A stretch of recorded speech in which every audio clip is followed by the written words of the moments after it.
आज हम जानेंगे नारी जाति को मिलने वाले उन 2 श्रापों के बारे में जिसका भुगतान नारी जाति आज भी कर रही है। नमस्कार, आप सभी का स्वागत है KFE में। और दोस्तों, हर बार की तरह इस बार भी मैं आपको कुछ अनोखी जानकारी देने के लिए आई हूँ। तो आज हम जानेंगे नारी जाति को मिलने वाले उन 2 श्रापों के बारे में जिसका भुगतान नारी जाति आज भी कर रही है। लेकिन उससे पहले मेरी आपसे रिक्वेस्ट है, प्लीज़ मेरे चैनल को सब्सक्राइब कीजिए और मेरे वीडियो को लाइक कीजिए। तो चलिए दोस्तों, जानते हैं नारी जाति को ये श्राप कैसे मिला।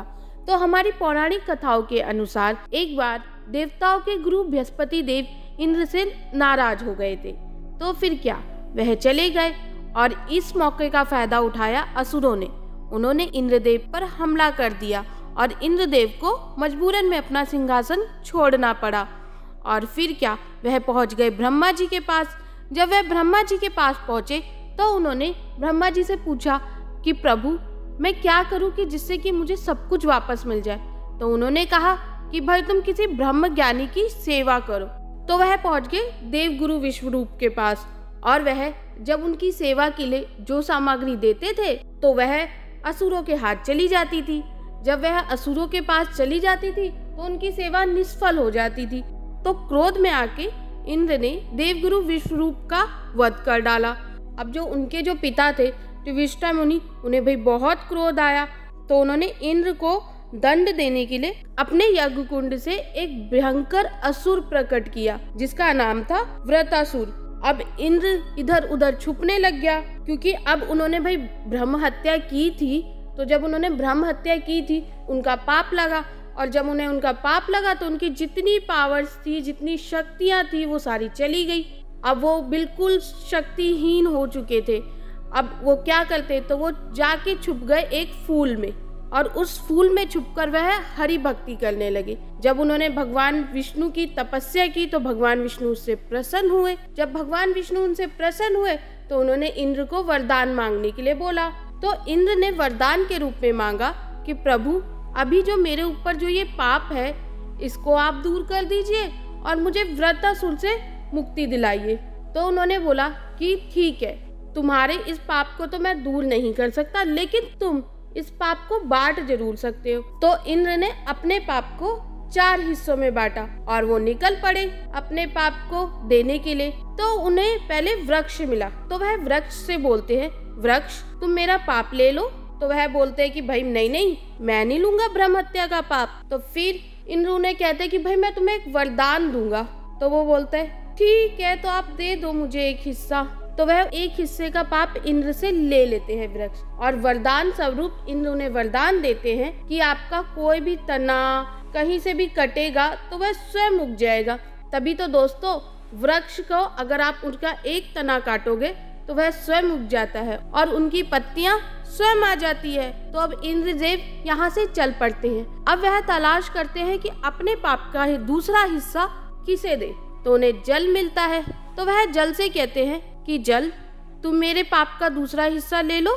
तो वह बोलता है कि नहीं भाई, मैं आपके पाप का दूसरा हिस्सा क्यों लूं। तब इंद्र बोलते हैं कि नहीं जल तुम ले लो, मैं तुम्हें एक वरदान दूंगा। तो वह बोलते हैं ठीक है। तब भगवान इंद्र जल को वरदान देते हैं कि तुम सबको पवित्र कर दोगे, और बदले में उन्हें श्राप का दूसरा हिस्सा मिलता है जिसके कारण उनके जल में झाग आ जाता है।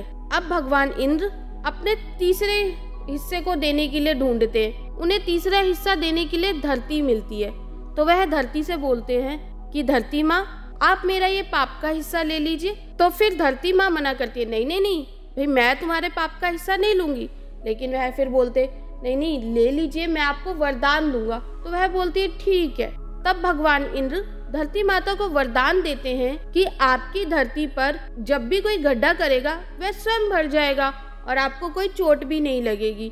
तो वह बोलती है ठीक है, लेकिन साथ में उन्हें उस श्राप के रूप में यह मिलता है कि उनकी जमीन का एक हिस्सा वह बंजर हो जाएगा। तभी तो दोस्तों, हमारी जो अर्थ है, हमारी जो पृथ्वी है, उसका एक हिस्सा बंजर है। अब बारी आती है उनके अंतिम हिस्से की। तो वह ढूंढते हैं, उन्हें कोई नहीं मिलता। उन्हें मिलती है एक स्त्री जाति। तो वह बोलते हैं कि भाई मेरा श्राप ले लो। तो स्त्री बोलती है भाई नहीं, मैं आपका श्राप क्यों लूं। तो वह बोलते हैं कि भाई मैं आपको एक वरदान दूंगा। तो भगवान इंद्र उन्हें भी एक वरदान देते हैं कि स्त्रियों को पुरुषों की अपेक्षा काम में अधिक संतुष्टि मिलेगी, लेकिन साथ में उन्हें ये श्राप भी मिला कि उन्हें हर महीने मासिक धर्म आएगा। अब जब उन्होंने अपना ये पाप हर जगह विभाजित कर दिया तो वह पाप मुक्त हो गए। जब वह पाप मुक्त हो गए तो उनकी शक्तियाँ उनके पास वापस आ गई। तो फिर वह देव सेना को इकट्ठा करते हैं और वह निकल पड़ते हैं वृत्रासुर की हत्या करने के लिए।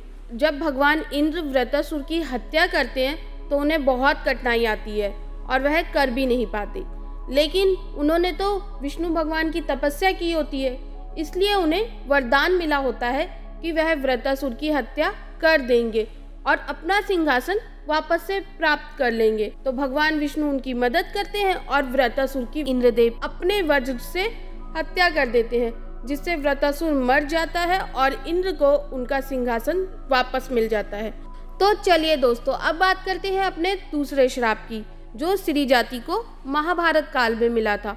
दोस्तों, जब कर्ण की मृत्यु हुई तो माता कुंती रोने लगी और उनको उदास देखकर युधिष्ठिर ने पूछा, माता तुम रो क्यों रही हो? तब उन्होंने बताया कि बेटा, ये तुम्हारा ही भाई था और ये मेरा ही पुत्र था। तब युधिष्ठिर को बहुत क्रोध आता है।